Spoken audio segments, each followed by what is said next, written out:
everyone, so let's move towards our today's topic, which is peritoneum. Now our today's topic is peritoneum. Now peritoneum is a large serous membrane. Now before starting this lecture, I would like to tell you that we have studied the lungs, we have studied the heart, and we know that around lungs pleural cavity is present, around heart pericardial cavity is present. Same like that around abdominal, मतलब abdominal cavity को जो line करेंगे, the lining the membrane which lines the abdominal cavity is called as peritoneum. Okay, now basically peritoneum consists of two types, parietal layer and visceral layer. It consists of not two types, it consists of two layers. Basically it is a double layer wall which surrounds the abdominal cavity and the viscera of the abdominal cavity. Obviously the abdominal cavity consists of organs, stomach, spleen, liver, kidney, वगैरह वगैरह, etc. So what happened, the whole abdominal cavity is covered by a layer, a double layer structure that is called as peritoneum, and between these two double layers, like I said, double layer, so between the walls of the peritoneum there is a space, there is a cavity called as peritoneal cavity, in which serous fluid is present, which we will discuss after a few minutes. But before that you have to understand there are two walls.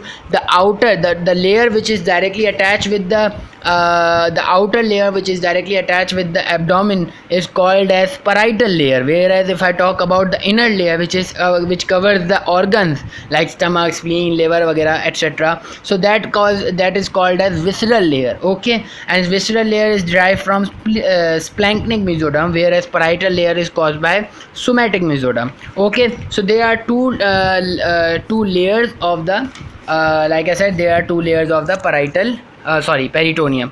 Okay, now these whole the peritoneum consists of some folds.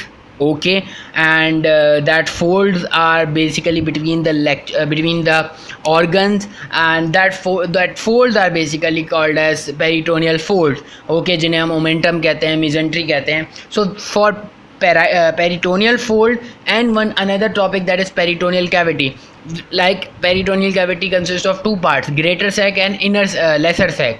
So we will discuss the greater sac, lesser sac and peritoneal fold in a separate lecture. So in this lecture we have already covered the topic regarding the peritoneum and its layer. Now the another thing which we have to cover in this lecture is basically the abdominal organs, which are divided into two groups due to the peritoneum. Like you know that peritoneum covers the lines the abdominal cavity. Now it is also present between the organs. Okay, now due to which what happened, the peritoneum will divide the abdominal organs into two groups. How?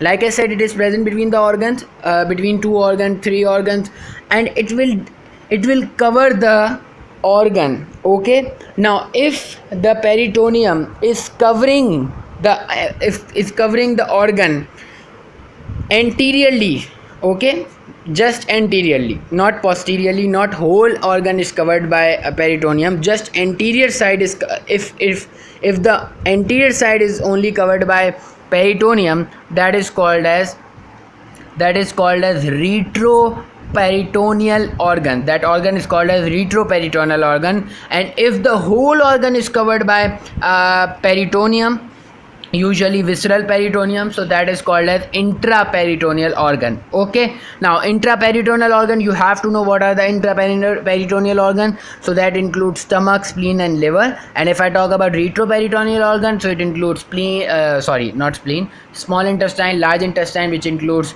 duodenum, cecum, jejunum, ileum, and obviously some other organs are present, but that are not much important, but you have to understand the basic difference between intraperitoneal.